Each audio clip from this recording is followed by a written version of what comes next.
কোনো রাজনৈতিক রেষারেষি নয়, হকার উচ্ছেদ নিয়ে সংঘর্ষ, বললেন শামীম ওসমান। হত্যার জন্যই হামলা হয়েছিল, দাবি আইভীর। দেশে একটি শ্রেণী বাঁকা পথে ক্ষমতায় আসতে চায়। সংসদে প্রধানমন্ত্রী, গণতান্ত্রিক সরকারের উন্নয়ন এদের চোখে পড়ে না বলে মন্তব্য। রাখাইনে শান্তি প্রতিষ্ঠা প্রয়োজনীয় পুনর্গঠনের আহ্বান জাতিসংঘের। বাংলাদেশ মিয়ানমার মাঠ পর্যায়ে চুক্তি নিয়ে রোহিঙ্গাদের মিশ্র প্রতিক্রিয়া। শুষ্ক মৌসুমেও চট্টগ্রামের বেশিরভাগ প্রধান সড়কের বেহাল দশা, দুর্ভোগ চরমে। অর্থ সংকটের অজুহাত নগর পিতার। এবং সেতু না থাকায় চলতি নদী দিয়ে খেয়া নৌকায় ঝুঁকি নিয়ে পার হচ্ছেন সুনামগঞ্জ সদর, বিশ্বম্ভরপুর ও দোয়ারা বাজারের বাসিন্দারা।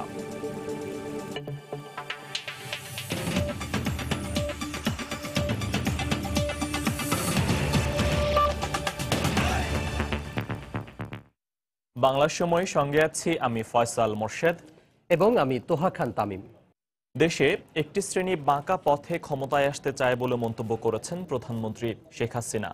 দশম জাতীয় সংসদের 19তম অধিবেশনের প্রশ্নোত্তর পর্বে তিনি এই মন্তব্য করেন। এ সময় প্রধানমন্ত্রী আরও বলেন, ওই শ্রেণী দেশে অসাংবিধানিক সরকার এলে খুশি হয়, আর এ কারণেই গণতান্ত্রিক সরকারের উন্নয়ন এদের চোখে পড়ে না। যখন একটা গণতান্ত্রিক ধারা চলে তাদের কিছুই ভালো লাগে না। যখন উন্নয়নের পথে দেশ এগিয়ে যায় তারা উন্নয়নটা চোখে দেখে না, এমনকি বললেও শুনে না। তাদের মাথার মধ্যে একটা জিনিসই থাকে, যখন দেশে কোনো একটা অস্বাভাবিক সরকার যদি আসে, অসাংবিধানিক সরকার যদি আসে, বা কোনো মার্শাল ল এমার্জেন্সি যখন হয়, তারা মনে করে তাদের একটু গুরুত্ব বাড়ে।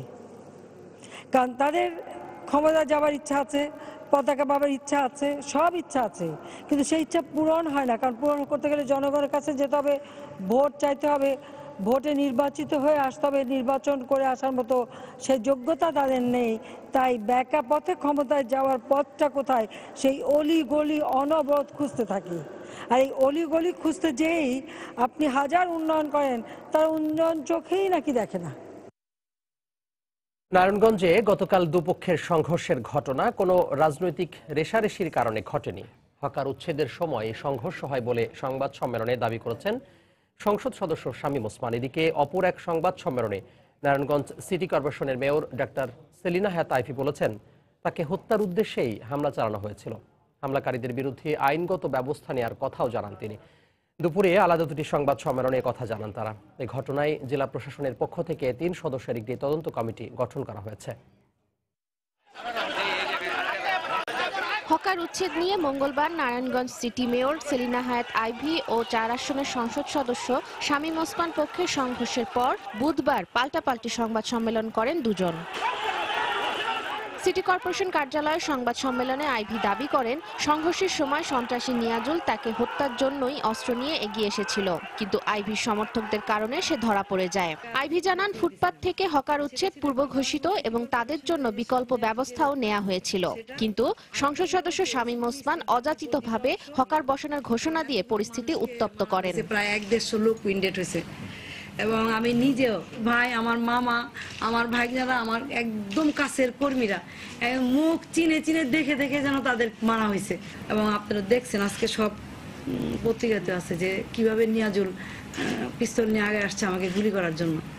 তো সেখানে কি একটা মামলা হবে না, আমাকে এইভাবে হত্যা করতে চাইলো?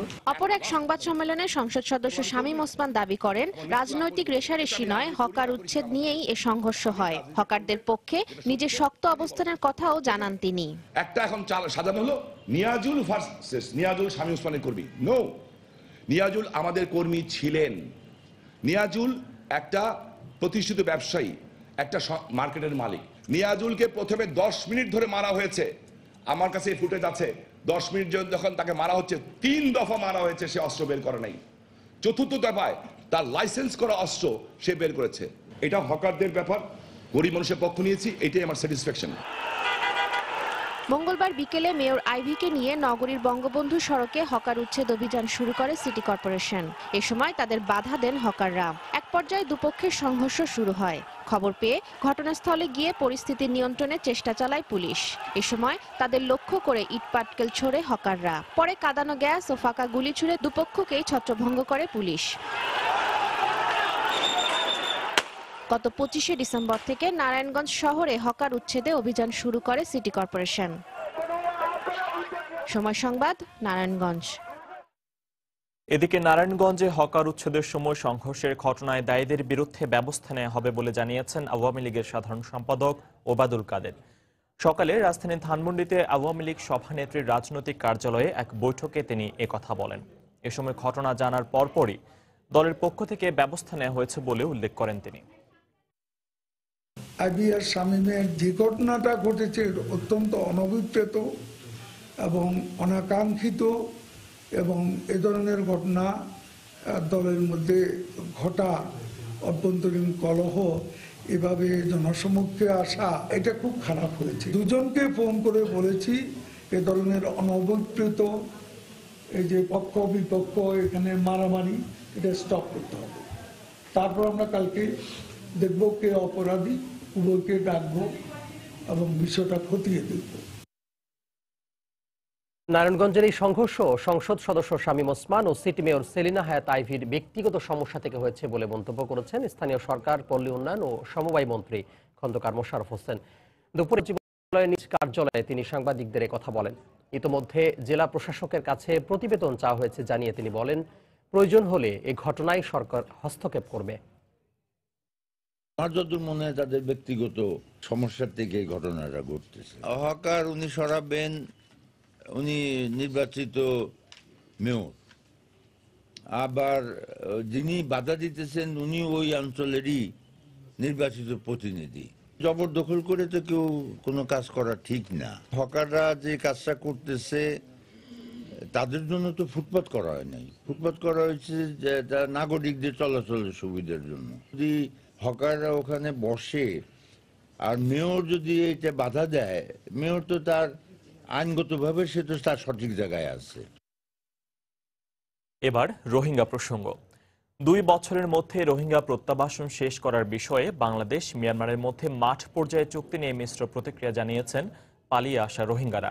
অনেকে একে স্বাগত জানালেও রাখাইনে স্থিতিশীলতা ফেরানোর পাশাপাশি মিয়ানমার সরকারকে সব ধরনের নির্যাতন বন্ধের নিশ্চয়তা দেওয়ার দাবি জানান অনুপ্রবেশকারীরা। রোহিঙ্গাদের নিজ ভূখণ্ডে ফেরানোর আগে রাখাইনে প্রয়োজনীয় পুনর্গঠনে মিয়ানমারের প্রতি আহ্বান জানিয়েছে জাতিসংঘ। নাইপিদয় 2 দিনের আলোচনা শেষে মঙ্গলবার রোহিঙ্গা প্রত্যাবাসনে বাংলাদেশ মিয়ানমারের মধ্যে মাঠ পর্যায়ের চুক্তি সই হয়। বাংলাদেশের পক্ষে পররাষ্ট্র সচিব এম শহীদুল হক ও মিয়ানমারের পক্ষে সেদেশের পররাষ্ট্র সচিব মিন্থ থু এতে স্বাক্ষর করেন। রোহিঙ্গা প্রত্যাবাসন বাস্তবায়ন নিয়ে নানা প্রশ্ন থাকলেও যাচাই বাছাইয়ের মাধ্যমে দ্রুত তাদের ফিরিয়ে নেওয়া শুরু হবে বলে জানিয়েছে নাইপিদো। নির্দিষ্ট প্রমাণের ভিত্তিতে আমরা বাস্তুচ্যুতদের মিয়ানমারে ফিরিয়ে আনার কাজ শুরু করব, আর এক্ষেত্রে তারা যে রাখাইনের বাসিন্দা সেই প্রমাণ দিতে হবে। সেখানকার অধিবাসীদের বিভিন্ন সময়ে নাগরিকত্বের প্রমাণ স্বরূপ সাদা কার্ড দেওয়া হয়েছে। অদূর ভবিষ্যতে নিজ ভূখণ্ডে ফিরে যেতে পারার সুখবর রোহিঙ্গাদের খুব একটা নাড়া দেয়নি। তাদের মূল দাবি জাতীয় পরিচয়পত্র। মিয়ানমার সরকার তাদেরকে নাগরিক হিসেবে স্বীকৃতি দিলেই কেবল রাখাইনে ফিরে যেতে রাজি সেখান থেকে পালিয়ে আসা রোহিঙ্গারা।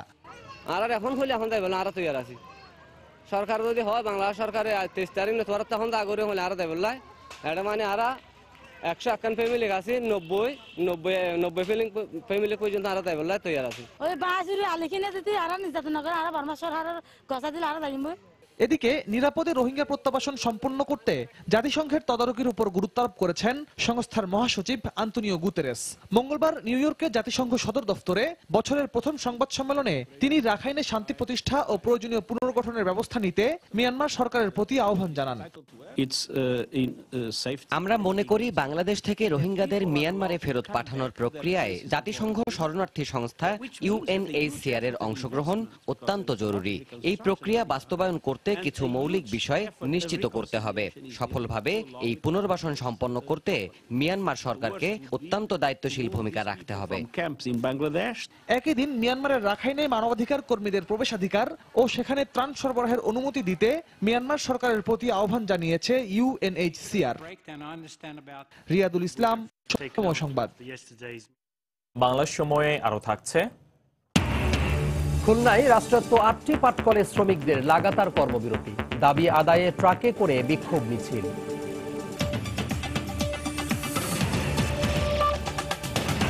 কোস্টগার্ড পূর্ব জোনে নবনির্মিত বোট মেইনটেন্যান্স ওয়ার্কশপ বাংলাদেশ ও যুক্তরাষ্ট্রের মধ্যে সম্পর্ক উন্নয়নের স্মারক হয়ে থাকবে বলে মন্তব্য করেছেন বাংলাদেশে নিযুক্ত মার্কিন রাষ্ট্রদূত মার্শিয়া ব্লুম বার্নিকাট। সকালে চট্টগ্রামের কর্ণফুলীতে কোস্টগার্ড পূর্ব জোনের সদর দপ্তরে ওয়ার্কশপের উদ্বোধন করে একথা বলেন তিনি। এ সময় তিনি বলেন, যুক্তরাষ্ট্রের পক্ষ থেকে বাংলাদেশ কোস্টগার্ডকে দেয়া 20টি মেটাল শার্ক বোর্ড উপকূলীয় অঞ্চলে চোরাচালান ও জলদস্যু দমনে গুরুত্বপূর্ণ ভূমিকা রাখবে। পরে ওয়ার্কশপের বিভিন্ন কার্যক্রম পরিদর্শন করেন বার্নিকাট। এ সময় কোস্টগার্ডের মহাপরিচালক আওরঙ্গজেব চৌধুরী উপস্থিত ছিলেন।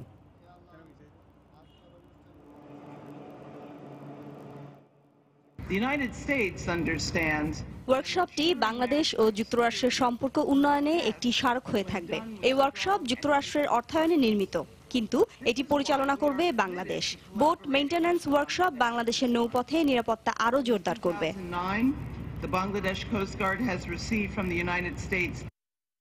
চট্টগ্রামে ব্রিটিশ বিরোধী আন্দোলনের স্মৃতিচিহ্ন পরিদর্শন এবং বিপ্লবী প্রীতিলতা ওয়াদ্দেদারের ভাস্কর্যে ফুল দিয়ে শ্রদ্ধা জানিয়েছেন ভারতের সাবেক রাষ্ট্রপতি প্রণব মুখার্জি। সকালে পাহাড়তলীতে ঐতিহাসিক ইউরোপিয়ান ক্লাবে যান তিনি। মাস্টার দা সূর্য সেনের নির্দেশে বীরকন্যা প্রীতিলতা সে সময় ব্রিটিশদের যেখানে আক্রমণের পর নিজে আত্মাহুতি দিয়েছিলেন সেই স্থানটি পরিদর্শন করেন। পরে প্রীতিলতার ভাস্কর্যে ফুল দিয়ে শ্রদ্ধা জানান প্রণব মুখার্জি। এর আগে ভারতের সাবেক রাষ্ট্রপতি তার মেয়ে শর্মিষ্ঠাকে নিয়ে নগরীর দামপাড়া পুলিশ লাইন এলাকা পরিদর্শন করেন। এ সময় মাস্টার দা সূর্য সেনের অস্ত্রাগার ও বিভিন্ন স্মৃতিচিহ্ন ঘুরে দেখেন তারা।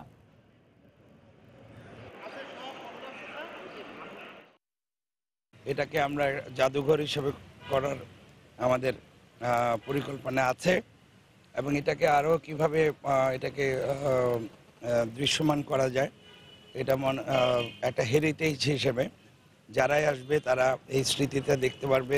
রাউজানের যে চুয়েটের যে রেলের লাইন যাচ্ছে, আমরা নোয়াপাড়া যে স্টেশনটা হবে মাস্টার দা সূর্য সেনের নামে আমরা ওটা ঘোষণা। বর্ষা নয়, এবার শুষ্ক মৌসুমেও চট্টগ্রামের বেশিরভাগ প্রধান সড়কের বেহাল দশা। ভাঙাচোরা সড়ক ও খানাখন্দের কারণে রাস্তায় চলাচলকারী সাধারণ মানুষকে পড়তে হচ্ছে চরম দুর্ভোগে। এছাড়া গাড়ি চালকদেরও ভোগান্তির শেষ নেই। সিটি মেয়র বলছেন, অর্থ সংকটের কারণে সবগুলো রাস্তার কাজ একসাথে করা সম্ভব হচ্ছে না। বিস্তারিত জানাচ্ছেন পার্থপ্রতিম বিশ্বাস। অন্যান্য বছরের তুলনায় এবার বর্ষায় বৃষ্টির মাত্রা ছিল অনেক বেশি। টানা বৃষ্টি ও জলাবদ্ধতার কারণে নগরীর বেশিরভাগ সড়ক মারাত্মক ক্ষতিগ্রস্ত হয়। অতিরিক্ত বর্ষার অজুহাত দেখিয়ে তখন সংস্কার করা হয়নি নগরীর কোনো সড়ক। বর্ষা শেষ হওয়ার কয়েক মাস পেরিয়ে গেলেও সংস্কার হয়নি নগরীর ভাঙাচোরা সড়কগুলো। আগ্রাবাদ এক্সেস রোড, বিশ্ব রোড, বড়পোল, হালিশহর সহ নগরীর বেশিরভাগ সড়ক খানাখন্দক ও বড় বড় গর্তে ভরা। যে কোনো সময় এখানে আপনার বড় ধরনের দুর্ঘটনা ঘটতে পারে। এই যে ব্যবসায়ীরা হা করে বসে আছে, আমরা গাড়ি চালাতে পারছি না, তাইলে সরকারের প্রশাসনের কোনো লোকই নাই দেখার মতো। প্রতিদিনই তো নষ্ট হয় গাড়ি, এই ধরনের ইঞ্জিনের সমস্যা, তারপরে এসকালাটা, তারপরে আপনার বিভিন্ন ধরনের সমস্যা আছে। বারবার বলছে কাজ শুরু হচ্ছে, কিন্তু আজ পর্যন্ত আমরা কোনো শুরুর কোনো প্রাথমিক কোনো এটার সমাধান পর্যন্ত পাইনি আমরা। সিটি কর্পোরেশনের গাফিলতি ও আন্তরিকতার অভাবে বর্ষায় ক্ষতিগ্রস্ত সড়কগুলো সংস্কার করা সম্ভব হয়নি বলে মনে করেন এ নগর পরিকল্পনাবিদ। তারা যদি এখন কাজ না করেন আর 2 মাস পরে তো আবারও বর্ষা শুরু হয়ে যাবে, এবং যে কাজগুলো এখন হচ্ছে ওগুলো খুব একটা যে টেকসই হচ্ছে সেটাও বলা যাবে না। একটু আন্তরিক হলে জিনিসটা আমাদের পরিত্রাণ দিতে পারেন। তবে মেয়রের দাবি, সড়ক সংস্কারের জন্য প্রয়োজনীয় প্রকল্প গ্রহণ করা হয়েছে, কিন্তু অর্থ সংকটের কারণে সবগুলো সড়ক একসাথে সংস্কার করা সম্ভব হচ্ছে না। প্রকল্প গ্রহণ করতে হলে প্রকল্প তৈরি করা, প্রকল্প অনুমোদন করা এবং এটা বাস্তবায়ন করা একটা সময় সাপেক্ষ বিষয়। এটা নগরীতে সিটি কর্পোরেশনের আওতাধীন 1126 কিলোমিটার সড়ক রয়েছে। এর মধ্যে পিচঢালা 620 কিলোমিটার, কংক্রিটের 249 ও পাকা রাস্তা রয়েছে 48 কিলোমিটার। পার্থপ্রতিম বিশ্বাস, সময় সংবাদ, চট্টগ্রাম। সুনামগঞ্জ সদর বিশ্বম্ভরপুর দোয়ারা বাজার উপজেলায় চলতি নদীতে সেতু না থাকায় খেয়া নৌকায় ঝুঁকি নিয়ে পার হচ্ছেন কয়েক লাখ মানুষ। জনদুর্ভোগ এড়াতে নদীটির বালাকান্দা বাজার ও রামপুরের মধ্যবর্তী স্থানে সেতু নির্মাণের দাবি জানিয়েছেন তারা। তবে এরই মধ্যে চলতি নদীতে 2টি সেতু নির্মাণের পরিকল্পনা সংশ্লিষ্ট মন্ত্রণালয়ে পাঠানো হয়েছে বলে জানিয়েছেন উপজেলা এলজিডি কর্মকর্তা। সুনামগঞ্জ প্রতিনিধি হিমাদ্রি শেখর ভদ্রের তথ্য ছবি নিয়ে ডেস্ক রিপোর্ট। সুনামগঞ্জ সদর, বিশ্বম্ভরপুর ও দোয়ারাবাজার উপজেলাকে ঘিরে বহমান চলতি নদী। নদীটি উত্তর সুরমা এলাকাকে জাহাঙ্গীরনগর, রঙ্গারচর, পলাশ ও ধনপুর সহ 6টি ইউনিয়ন থেকে বিচ্ছিন্ন করেছে। কিন্তু কোনো সেতু না থাকায় খেয়া নৌকায় অনেকটা ঝুঁকি নিয়ে পার হতে বাধ্য হচ্ছেন নদীর দুপাড়ের 50টিরও বেশি গ্রামের মানুষ। সবচেয়ে বেশি দুর্ভোগ পোহাচ্ছেন শিক্ষার্থী ও ব্যবসায়ীরা। প্রায় 1.5 কিলোমিটার জায়গা আছে, নদী পথে যাইতে হয় 1.5 ঘন্টা লাগে, প্রায় 1 থেকে 1.5 ঘন্টা লাগে যাতায়াত করতে। সবজির যারা ব্যবসা করে তারা অনেক ক্ষতিগ্রস্ত, তারা ব্যবসা করে আরো ঋণ হয়, লাভ হইতে পারে না। কারণ কি, তারা একমাত্র যাতায়াতের জন্য যাইতে পারতেছে না। অনেক কষ্ট হয় নদী পার হয়ে, আর অনেক সময় আসতে নৌকা লেট করে, তাই আমাদের স্কুলে আসি ঠিকমতো ক্লাস পাই না। বর্ষার সিজনে আমাদের ছাত্রীদের জন্য অত্যন্ত ঝুঁকিপূর্ণ। তাই জনদুর্ভোগ এড়াতে বালাকান্দা বাজার ও রামপুরের মধ্যবর্তী স্থানে সেতু নির্মাণের দাবি জানিয়েছেন এলাকাবাসী। এখানে হাজার হাজার কৃষকের সবজি ফসল সুনামগঞ্জ নিতে এখান থেকে ব্রিজ হলে অনেকটা টাকার সাশ্রয় হবে। আধা ঘন্টা 10 মিনিট বা সময় 1 ঘন্টা আমরা পুরুষ মানুষের ঘুরতে পারি না সময়, যদি আমরা ব্রিজ আমরা লাগে সুবিধা। সরকারের কাছে আমাদের আবেদন, যাতে বালাকান্দা রামপুর দিয়া ব্রিজটা হয়, ওইলে প্রায় 50টা গ্রামের সুযোগ সুবিধা আমরা বুক করতে পারবো। তবে উপজেলা এলজিইডি কর্মকর্তা ও স্থানীয় সংসদ সদস্য জানালেন, চলতি নদীতে 2টি সেতু নির্মাণের প্রস্তাবনা ইতোমধ্যে সংশ্লিষ্ট মন্ত্রণালয়ে পাঠানো হয়েছে। আমরা 2টা জায়গায় প্রস্তাব করেছি, একটা বালাকান্দা বাজারে, একটা চলতি নদী ওই অক্ষয়নগরে। তো 2টাই আমরা সার্ভে করে ঢাকা হেডকোয়ার্টারে পাঠাইছি ব্রিজ ইউনিটে। সমীক্ষা কার্যক্রম শেষ করলে পরে সেই ব্রিজগুলোর ডিজাইন নির্মিত হবে, তারপরে আবার এখানে এসে তারা প্র্যাকটিক্যালি দেখবেন সেই বিষয়টা, তারপরে সেটি টেন্ডার প্রক্রিয়া যাওয়ার মধ্য দিয়ে এই ব্রিজের কার্যক্রম শুরু হবে। 13 কিলোমিটার দীর্ঘ চলতি নদীর প্রায় 6 কিলোমিটার সুনামগঞ্জের বিভিন্ন গ্রামের পাশ দিয়ে বয়ে গেছে। এসব এলাকার বসবাসকারী নদীর দুপাড়ের প্রায় 3 লাখ মানুষের যাতায়াতের জন্য রয়েছে মাত্র 6টি খেয়া নৌকা। সময় সংবাদ, সুনামগঞ্জ। জঙ্গিদের দমনের মধ্য দিয়ে বহির্বিশ্বে বাংলাদেশ এখন নিরাপদ দেশ হিসেবে পরিচিতি পেয়েছে বলে মন্তব্য করেছেন পুলিশের মহাপরিদর্শক AKM শহীদুল হক। সকালে কুমিল্লা জেলা পুলিশ লাইনে এক অনুষ্ঠানে একথা বলেন তিনি। এ সময় আইনশৃঙ্খলা রক্ষা বাহিনীর কঠোর অবস্থানের কারণে দেশে আন্তর্জাতিক বিভিন্ন ইভেন্ট আয়োজন করা সম্ভব হচ্ছে বলেও মন্তব্য করেন তিনি। অন্যান্য দেশের তুলনায় বাংলাদেশ অনেক ভালো অবস্থানে আছে। আমরা জঙ্গিদের দমন করে বাংলাদেশকে নিরাপদ দেশ হিসাবে তৈরি করতে পেরেছি, যার কারণে দেখবেন এখানে কত ইন্টারন্যাশনাল ইভেন্ট একটু হলো, আইপিএল সম্মেলন হলো, সিপিএস সম্মেলন হলো, ইন্টারন্যাশনাল বিভিন্ন খেলা, বিভিন্ন রকম অনুষ্ঠান হচ্ছেই সবসময়। কাজে বহির্বিশ্ব জানে বাংলাদেশ একটা নিরাপদ। নারায়ণগঞ্জে গণপিটুনিতে 2 জনের মৃত্যু হয়েছে। পুলিশ বলছে তারা চিহ্নিত ডাকাত। ডাকাতের ছুরিকাঘাতে আহত 6 জনকে হাসপাতালে ভর্তি করা হয়েছে। পুলিশ ও স্থানীয়রা জানান, ভোরে বন্দর উপজেলার বালিগাঁও গ্রামে রফিক মুন্সির বাড়িতে প্রবেশ করে সংঘবদ্ধ ডাকাত দল। বাড়ির লোকজনের চিৎকারে প্রতিবেশীরা ডাকাতদের ঘিরে ফেলে। পালিয়ে যাওয়ার সময় গ্রামবাসী 2 ডাকাতকে গণপিটুনি দিলে ঘটনাস্থলেই তাদের মৃত্যু হয়। পুলিশ ঘটনাস্থলে পৌঁছে লাশ উদ্ধার করে নারায়ণগঞ্জ জেনারেল হাসপাতালের মর্গে পাঠায়। 12-13 জন ডাকাত, অজ্ঞাতনামা ডাকাত, তারা রফিক মুন্সির বাড়িতে আক্রমণ করে। তখন রফিক মুন্সির 2 ছেলে দিদার এবং নজরুল ওদের আঘাত করে। রক্তাক্ত যখন হয় তখন ওরা চিৎকার দেয়। চিৎকার দিলে পাশের ঘরের লোকজন বা আশপাশের লোকজন শুনতে পায় যে হই হল্লা। শুনতে পেয়ে এলাকাবাসী মাইকিং করার পর লোকজন চারিদিকে অ্যাটাক করে, ব্যারিকেড দেয়। ব্যারিকেড দেওয়ার পর 2 জন ডাকাতকে তারা ধরে ফেলে। বাংলার সময় আরো থাকছে। জমকালো আয়োজনে ঝিনাইদহে হয়ে গেল গরুর গাড়ির দৌড় প্রতিযোগিতা। বিলুপ্তপ্রায় আয়োজন দেখে খুশি দর্শকরা।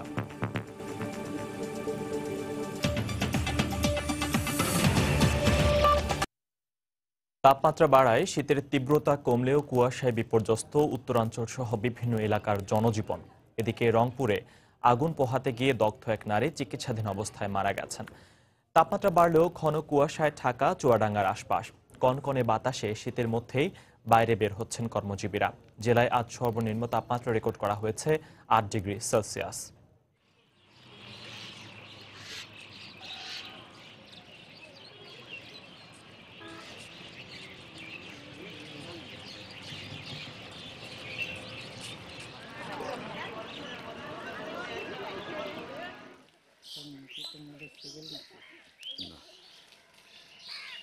পঞ্চগড়ে বেলা বাড়লেও রোদের দেখা মিললেও ভোরে কুয়াশার চাদরে ঢাকা থেকে রাস্তাঘাট, তবে হিমেল বাতাসে নিম্ন আয়ের মানুষদের পড়তে হয় সবচেয়ে বিপাকে।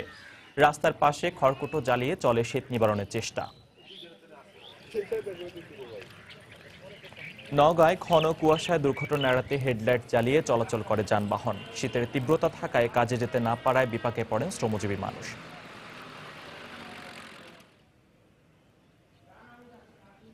গত 12 জানুয়ারি মিঠাপুকুরে আগুন পোহাতে গিয়ে দগ্ধ শাহিনুর বেগম রংপুর মেডিকেলে চিকিৎসাধীন অবস্থায় মারা গেছেন। এ নিয়ে আগুন পোহাতে গিয়ে দগ্ধ হয়ে মারা গেলেন 14 জন। হাসপাতালে চিকিৎসাধীন আছেন আরো 37 জন। শীতের খবর জানাতে এই মুহূর্তে রাজশাহীর সাহেববাজার এলাকায় আছেন রিপোর্টার রাকিবুল হাসান। সরাসরি যাচ্ছি তার কাছে। রাকিবুল,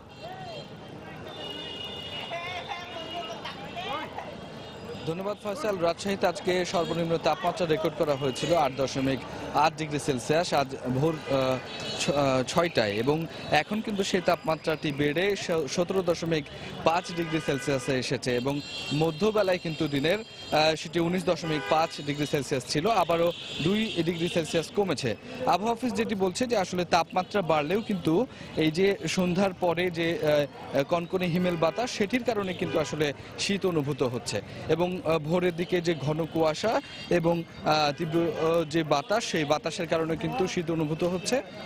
এবং এই শীত হওয়ার কারণে যারা খেটে খাওয়া মানুষ, শহরমুখী মানুষ যারা দিন আনে দিন করে খান, তারা কিন্তু বেশ সমস্যায় পড়েছেন। এবং আমরা এখন কিন্তু দেখছি যে নগরীর সাহেববাজার এলাকায় সেই সমস্ত জিনিসপত্রগুলো, শীত বস্ত্রগুলো কিন্তু তার জন্য বেশ ভিড় লক্ষ্য করছি আমরা এখানকার যে পুরনো বাজারগুলো রয়েছে বা গরম কাপড়ের যে বাজারগুলো রয়েছে সেখানে। এবং আমরা কিছুক্ষণ আগে যারা ক্রেতা আছেন, বিক্রেতা আছেন, তাদের সাথে কথা বলছিলাম। তারা যেটি বলছেন যে মূলত হাত মোজা এবং কান টুপি সহ হালকা যে শীতের পোশাকগুলো রয়েছে সেগুলো কিন্তু এখান থেকে তারা কিনছেন, এবং তারা বলছেন যে বিভিন্ন কাজের উদ্দেশ্যে সকালে এবং সন্ধ্যার পরে যে শীত পড়ছে সেটিকে কিন্তু আসলে সেটি থেকে বাঁচার জন্য কিন্তু তারা এই ধরনের কাপড় চোপড়গুলো কিনছেন। এবং আবহাওয়া অফিস যেটি বলছে যে আসলে এই ধরনের যে তাপমাত্রা শুরুর দিকে গেল কয়েকদিন থেকে যে কিছুদিন পূর্বেও যে 5.3 ডিগ্রি সেলসিয়াস ছিল, এবং পরবর্তীতে সেই তাপমাত্রা ক্রমশ বাড়তে বাড়তে যে এখন প্রায় 8 ডিগ্রি সেলসিয়াসের দিকে আসছে। তো এটি আসলে তীব্র থেকে মাঝারি, এবং মাঝারি পরে যে মৃদু শৈত্যপ্রবাহ সেটির কিন্তু প্রভাব থাকছে। এবং সারাদিনে সূর্যের কিরণ দেখা দেওয়ার কারণে হয়তো তাপমাত্রা খানিকটা বাড়ছে, কিন্তু তারপরেও কিন্তু ফয়সাল আপনাদেরকে একটু জানিয়ে রাখি যে আসলে এই সন্ধ্যার পর থেকে কিন্তু যে কনকনে হিমেল বাতাস এবং সেটির প্রভাবে কিন্তু যে শীতের অনুভূতি, সেটি আসলে যারা নগরবাসী আছেন, যারা রাত্রিকালীন সময়ে বিভিন্ন দায়িত্ব পালন করে থাকেন, বিশেষ করে যারা বিভিন্ন মার্কেটে যারা নাইট গার্ড আছেন বা পুলিশের দায়িত্ব পালন করেন, তারা বলছেন যে আসলে রাতের দিকে এই শীতটা কিন্তু অনেক বেশি অনুভূত হচ্ছে। এবং এই থেকে বাঁচার কারণেই কিন্তু এই ধরনের গরম কাপড়গুলো আসলে তারা কিনছেন এবং গরম কাপড় পরার চেষ্টা করছেন। তো এইরকম আমরা বাজারগুলো ঘুরে ঘুরে যেটি দেখছি যে আসলে এইরকম ক্রেতার সংখ্যা বেশি, এবং তারা যেটি বলছেন যে আসলে এই শীত, আবহাওয়া অফিস যেটি বলছে যে এই শীত আসলে এই মাসের শেষের দিকেও কিন্তু এইভাবেই ঠিক অব্যাহত থাকবে, এবং শেষের দিকে আরও একটি শৈত্যপ্রবাহ হওয়ার সম্ভাবনা আছে বলে আবহাওয়া অফিস জানাচ্ছে। তো ফার্স্ট এই ছিল রাজশাহী থেকে আমার কাছে সর্বশেষ। রিপোর্টার রাকিবুল হাসান সরাসরি যোগ দিয়েছিলেন রাজশাহী সাহেববাজার থেকে, জানাচ্ছিলেন সেখানকার শীত পরিস্থিতির খবর। এদিকে ঘন কুয়াশায় ব্রাহ্মণবাড়িয়ায় 2টি ট্রাকের সংঘর্ষে একজন নিহত হয়েছেন, আহত হয়েছেন আরও একজন। দুর্ঘটনার কারণে মহাসড়কে সৃষ্টি হয় দীর্ঘ যানজট। ভোরে কুমিল্লা সিলেট মহাসড়কের সদর উপজেলার ঔষিউড়া এলাকায় এই দুর্ঘটনা ঘটে। পুলিশ জানায় সিলেটগামী একটি ট্রাকের সঙ্গে বিপরীত দিক থেকে আসা কুমিল্লাগামী অপর একটি ট্রাকের মুখোমুখি সংঘর্ষের ঘটনা ঘটে। এতে ঘটনাস্থলেই এক ট্রাক চালক নিহত হন। আহত একজনকে উদ্ধার করে ব্রাহ্মণবাড়িয়া সদর হাসপাতালে ভর্তি করা হয়। দুর্ঘটনার কারণে প্রায় 5 ঘন্টা যান চলাচল বন্ধ থাকে। খবর পেয়ে হাইওয়ে পুলিশ ঘটনাস্থলে পৌঁছে দুর্ঘটনা কবলিত ট্রাক দুটি সরিয়ে নিলে যান চলাচল আবারও শুরু হয়। বকেয়া বেতন ও মজুরি সহ 11 দফা দাবিতে ট্রাক মিছিল করেছে খুলনার রাষ্ট্রায়ত্ত 8টি পাট কলের শ্রমিকরা। এদিকে নরসিংদীতেও একই দাবিতে বিক্ষোভ করেছেন শ্রমিকরা। সকালে নিজ নিজ মিল থেকে ট্রাক মিছিল বের করে শ্রমিকরা। এ সময় 50টি ট্রাক নগরীর নতুন রাস্তা মোড়ে এসে জড়ো হয়। পরে লাল পতাকা হাতে শ্রমিকদের ট্রাক মিছিলটি নগরীর গুরুত্বপূর্ণ সড়ক প্রদক্ষিণ করে প্লাটিনাম জুট মিলে এসে শেষ হয়। মিছিলে শ্রমিকরা স্লোগান দিয়ে অবিলম্বে তাদের দাবি মেনে নেয়ার আহ্বান জানান।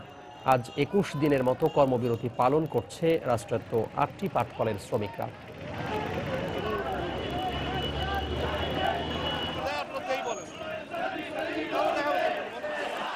একই দাবিতে সকালে নরসিংদী সদরে রাষ্ট্রায়ত্ত পাটকল ইউএমসি জুট মিলের কয়েক হাজার শ্রমিক বিক্ষোভ মিছিল বের করেন। মিছিলটি শহরের বিভিন্ন সড়ক প্রদক্ষিণ করে জেলা প্রশাসকের কার্যালয়ের সামনে গিয়ে শেষ হয়। এ সময় 11 দফা দাবিতে স্লোগান দিতে থাকেন শ্রমিকরা।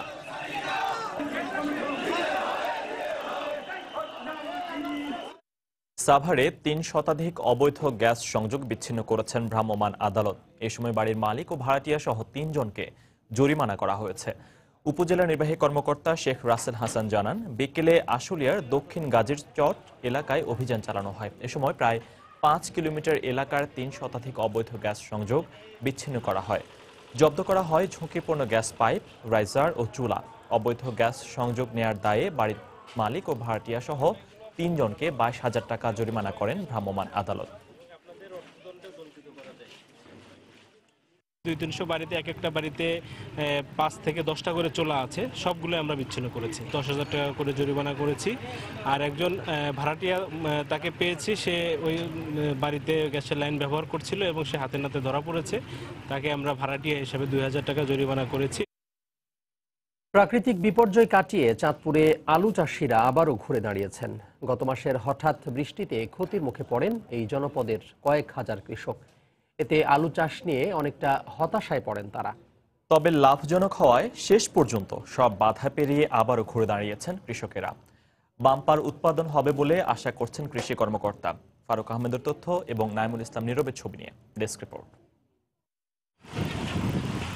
প্রতি বছর অগ্রহায়ণ মাসের শুরুতে আলু চাষে ব্যস্ত সময় পার করেন চাঁদপুরের হাজারো কৃষক, কিন্তু এবার তার প্রেক্ষাপট পাল্টে গেছে। একদিকে বন্যার পানি নেমেছে ধীর গতিতে, অন্যদিকে গত মাসের টানা বৃষ্টি, ফলে মারাত্মক প্রাকৃতিক বিপর্যয়ের মুখে পড়েন কৃষকেরা। তারপরও থেমে নেই এই জনপদের আলু চাষিরা। সব বাধা কাটিয়ে ফের জমি প্রস্তুতে তারা এখন ঘুরে দাঁড়ানোর প্রাণপণ চেষ্টা করছেন। জমি চাষ, আলু বীজ রোপণ এবং বালাইনাশক ছিটানো হচ্ছে। তবে ক্ষতি কাটিয়ে উঠতে সহজ শর্তে এবং সুদমুক্ত ঋণ দানের দাবি জানান কৃষকেরা। অগ্রহায়ণ মাসেরটা মারি গেছে গিয়া, নষ্ট হয়ে গেছে ঝড় বৃষ্টি। এখন আবার পুনরায় আমরা পৌষ মাসে লাগাইছি, লাগানোর পরে এখন আবার আমরা হাল চাষ করতেছি আর কি। বৃষ্টির কারণে 2বারে আলু মারি খাইছি, এখন আবার রোপণ দিয়েছি। ওষুধ দিতেছি যাতে খেতে কোনো রকমের রোগ যাতে না হয়, আগাছা যাতে না হয়। 2বারে বৃষ্টি হতে যে মাইর খাইছি, যদি সরকার আমাদেরকে সুদমুক্ত ঋণ দেয় তাহলে আমরা অনেকটা লাভবান হব। চাঁদপুরের মাটি বেলে দোআঁশ ও পলি দোআঁশ হয় আলু চাষের জন্য সহায়ক, আর লাভজনক হয় আলু চাষে কৃষকের আগ্রহ বেশি, এমনটাই জানালেন এই কৃষি বিশেষজ্ঞ। তারা আলুর প্রতি মনোযোগ দিয়েছে এবং পানি সরিয়ে নিয়ে তারা আলুটাকেই পছন্দ করেছে। আমরা আশা করছি এবারও আমরা আলুতে ভালো উৎপাদন পাবো। ঠান্ডা কুয়াশাজনিত কারণে কিছু সমস্যা দেখা দিতে পারে, এই জন্য আমাদের কৃষক ভাইদেরকে আমরা পরামর্শ দিয়েছি। চাঁদপুরে গত বছর 13,190 হেক্টর জমিতে আলু চাষ হয়। মোট উৎপাদন হয়েছিল 27,500 মেট্রিক টন। এতে হেক্টর প্রতি উৎপাদন ছিল প্রায় 21 মেট্রিক টন। সময় সংবাদ, চাঁদপুর। মৌলভীবাজারে জলাবদ্ধতায় বোরো সহ 3টি ফসল রক্ষায় কোদালি ছড়া খননের কাজ শুরু হয়েছে। দুপুরে সদর উপজেলার জগন্নাথপুর এলাকায় এই খনন কাজের উদ্বোধন করেন উপজেলা চেয়ারম্যান মিজানুর রহমান। এ সময় পৌর মেয়র ফজলুর রহমান ও সহকারী প্রকৌশলী আরিফুল হক উপস্থিত ছিলেন। কোদালি ছড়ায় খনন কাজ শেষ হলে বোরো সহ 3টি ফসল যথাসময়ে উৎপাদন সম্ভব হবে বলে জানিয়েছেন উপজেলা চেয়ারম্যান। পানি নিষ্কাশনের জন্য 64 লাখ টাকা ব্যয়ে কোদালি ছড়ার 4 কিলোমিটার এলাকা খনন করা হচ্ছে বলে জানিয়েছেন সংশ্লিষ্টরা।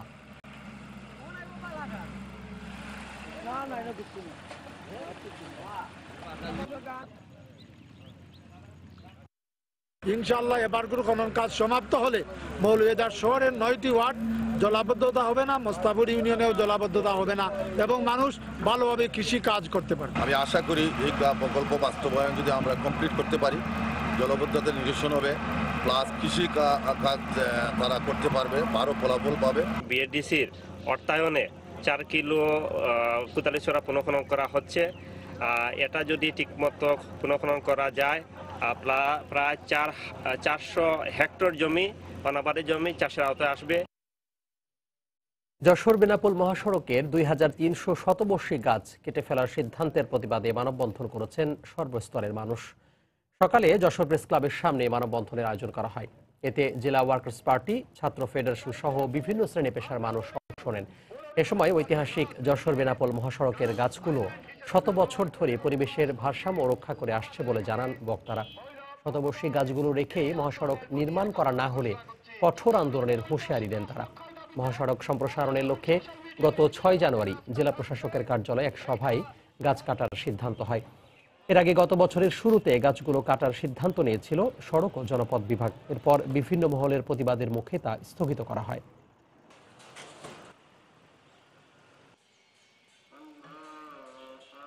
এই গাছের সাথে আমাদের যশোরের ঐতিহ্য, আমার দেশের মুক্তিযুদ্ধ, আমার দেশের স্বাধীনতা যুদ্ধ, আমার দেশের পরিবেশ এর সাথে সম্পর্কিত।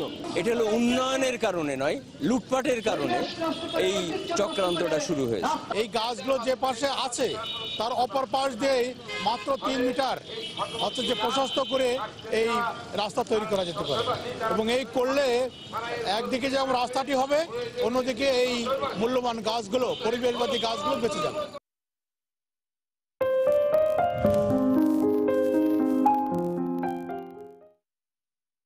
ময়মনসিংহ অঞ্চলে প্রতি বছরই বাড়ছে মেয়েদের শিক্ষার হার।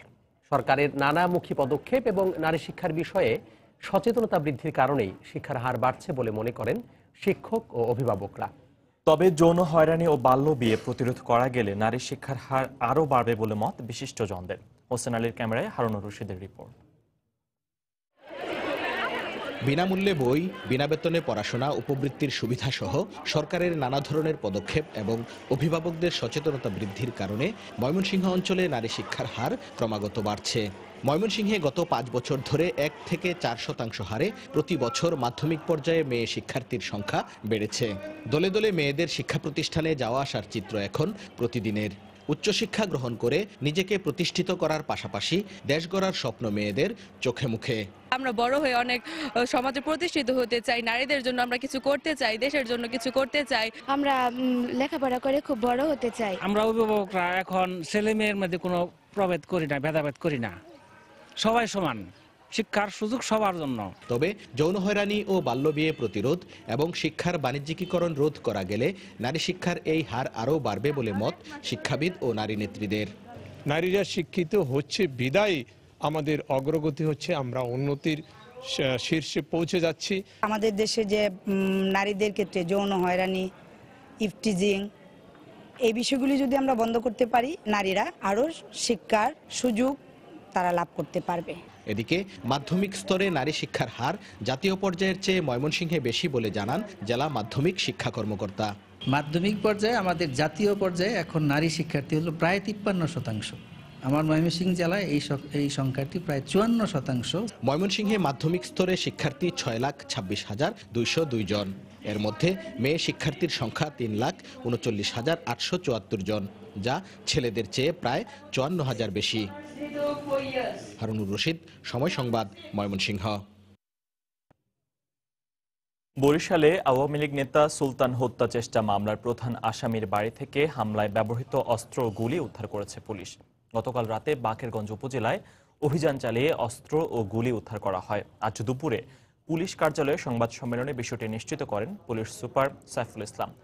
গত 11 ডিসেম্বর মহেশপুর বাজারে পূর্ব শত্রুতার জেরে উপজেলা আওয়ামী লীগের সহ সভাপতি সুলতান হোসেনের উপর হামলা চালায় বিএনপির সাবেক সদস্য সালাম শিকদার ও তার সহযোগীরা। এই ঘটনায় সুলতানের পরিবারের পক্ষ থেকে 11 জনের বিরুদ্ধে বাকেরগঞ্জ থানায় মামলা করা হয়। 9 জানুয়ারি প্রধান আসামি সালামকে ঢাকা থেকে গ্রেফতার করে পুলিশ।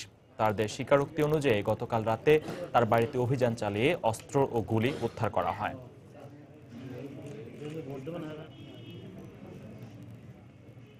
আমাদের সুলতান নামে একজন আওয়ামী লীগের এক নেতাকে খুব কাছ থেকে গুলি করা হয়, সে সৌভাগ্যক্রমে বেঁচে যায়।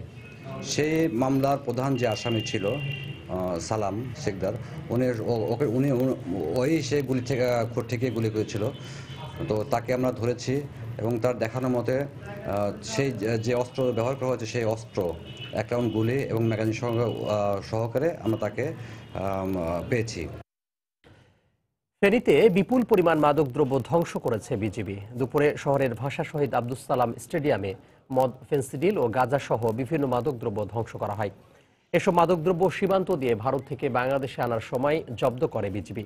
এ সময় বিজিবি 4 ব্যাটালিয়নের কর্মকর্তা কর্নেল গাজী মোহাম্মদ আহসানুজ্জামান, জেলা প্রশাসক মনোজ কুমার রায় ও অতিরিক্ত পুলিশ সুপার মনিরুজ্জামান সহ ঊর্ধ্বতন কর্মকর্তারা উপস্থিত ছিলেন।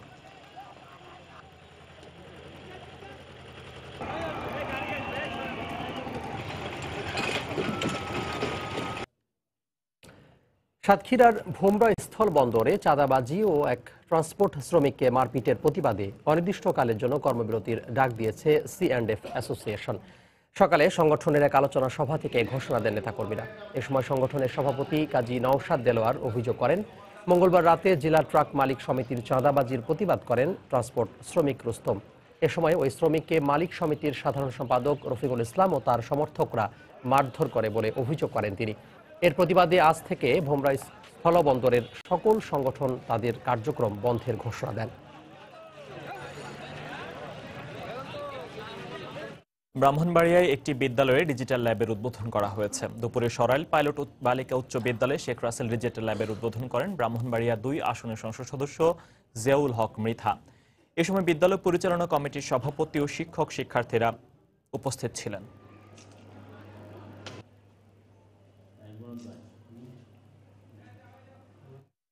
শিক্ষিত ও সচেতন মা হলে জাতি হবে সুশিক্ষিত, এই স্লোগানে শরীয়তপুরে অনুষ্ঠিত হলো মা সমাবেশ।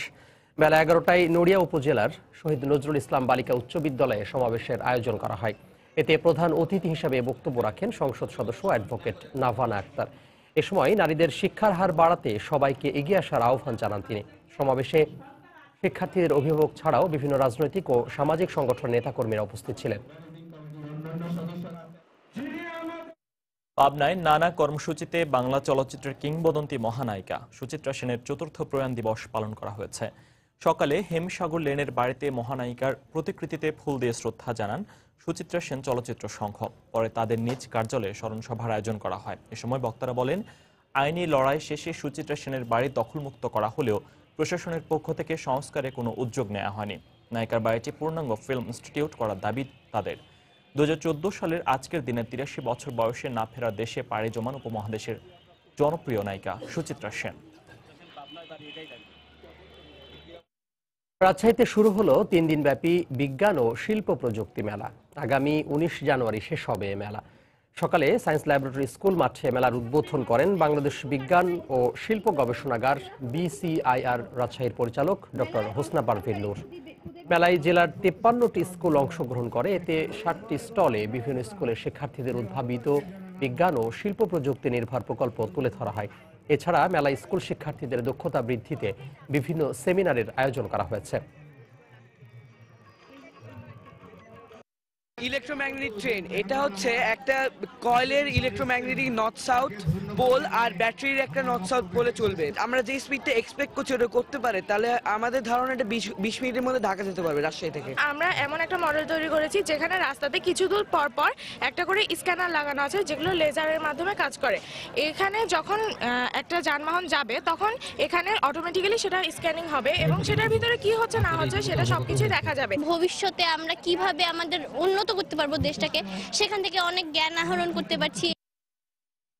আধুনিক প্রযুক্তির যুগে হারিয়ে যেতে বসেছে গ্রাম বাংলার ঐতিহ্য গরুর গাড়ি। দিন দিন কমে যাচ্ছে এর ব্যবহারও।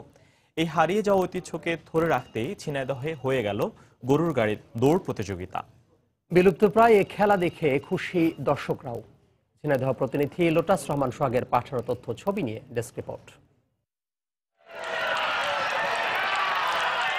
সদর উপজেলার বেতাই গ্রাম সকাল থেকেই ছিল সাজ রব। গ্রামের সহজ সরল মানুষগুলোকে আনন্দ দিতে আয়োজন করা হয় গরুর গাড়ির দৌড় প্রতিযোগিতার।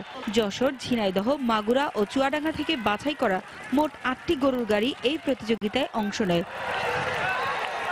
রোমাঞ্চকর এই প্রতিযোগিতাকে ঘিরে আয়োজন করা হয় আনন্দ মেলারও। গৃহপালিত এই প্রাণীগুলোকে নিয়ে চমৎকার এই প্রতিযোগিতা দেখে খুশি দর্শকরাও। গ্রাম বাংলার ঐতিহ্যে গরুর গাড়ি দৌড় প্রতিযোগিতা খেলা দেখতে আসছে, এখানে এসে অনেক ভালো লাগছে। এই খেলাটা আমরা উপভোগ করি এবং আনন্দ পাই। গতবার আমরা খেলা দেখতে আসছিলাম, খুব ভালো লাগলো। এবার আসলাম, এবারও খেলাটা খুব ভালো লাগছে। আমি আজ 12 বছর ধরে গাড়ি দাবড়াই। আমি গাড়ি দাবড়াই আমার নিজের প্রাইজের জন্য না, কিন্তু দর্শকের আনন্দ দেওয়ার জন্য। তরুণ প্রজন্মকে খেলাধুলার প্রতি আগ্রহী করতে এবং সমাজকে অন্যায় অপরাধ থেকে দূরে রাখতে এই প্রতিযোগিতা নিয়মিত আয়োজন করা উচিত বলে মনে করেন জেলা পুলিশের এই কর্মকর্তা। হাজার হাজার যুব সম্প্রদায়ের যুবকরা ছিল এখানে, 95% যুব শ্রেণী এখানে। এরা এই যে খেলাধুলায় যদি মেতে থাকে তাহলে আমার মনে হয় এই জঙ্গিবাদ, সন্ত্রাস, নাশকতা, সেই মাদক, বাল্যবিবাহ, ইফটিজিং এগুলো থেকে তারা বিরত থাকবে। আয়োজকরাও দিলেন ধারাবাহিকতা ধরে রাখার আশ্বাস। আমরা এই ঐতিহ্যটা দীর্ঘদিন ধরে রাখার জন্য পরবর্তী বছরগুলোতে আরো সুন্দরভাবে, আরো জমকালোভাবে আয়োজন করার চেষ্টা চালিয়ে যাচ্ছি। তীব্র প্রতিদ্বন্দ্বিতা শেষে বিজয়ী হয়েছে উজ্জ্বলের গরুর গাড়ি। পরে বিজয়ীদের হাতে পুরস্কার তুলে দেওয়া হয়। সময় সংবাদ, ঝিনাইদহ। বাংলা সময়ের শীর্ষ সংবাদগুলো জানিয়ে দিচ্ছি আরো একবার। কোনো রাজনৈতিক রেষারেষি নয়, হকার উচ্ছেদ নিয়ে সংঘর্ষ বলেন শামীম ওসমান। হত্যার জন্যই হামলা হয়েছিল, দাবি আইভীর। দেশে একটি শ্রেণী বাঁকা পথে ক্ষমতায় আসতে চায়, সংসদে প্রধানমন্ত্রী। গণতান্ত্রিক সরকারের উন্নয়ন এদের চোখে পড়ে না বলে মন্তব্য। রাখাইনে শান্তি প্রতিষ্ঠা ও প্রয়োজনীয় পুনর্গঠনের আহ্বান জাতিসংঘের। বাংলাদেশ মিয়ানমার মাঠ পর্যায়ে চুক্তি নিয়ে রোহিঙ্গাদের মিশ্র প্রতিক্রিয়া। শুষ্ক মৌসুমেও চট্টগ্রামের বেশিরভাগ প্রধান সড়কের বেহাল দশা, দুর্ভোগ চরমে। অর্থ সংকটের অজুহাত নগরপিতার। এবং সেতু না থাকায় চলতি নদী দিয়ে খেয়া নৌকায় ঝুঁকি নিয়ে পার হচ্ছেন সুনামগঞ্জ সদর, বিশ্বম্ভরপুর ও দোয়ারা বাজারের বাসিন্দারা। এ ছিল বাংলার সময়। যে কোনো খবর পেতে ভিজিট করুন সময়নিউজ.tv। এছাড়া এইমাত্র পাওয়া খবর আপনার মোবাইলে পেতে SMS করুন *BN লিখে পাঠিয়ে দিন 16242 নম্বরে। আর সঙ্গে থাকুন সময়।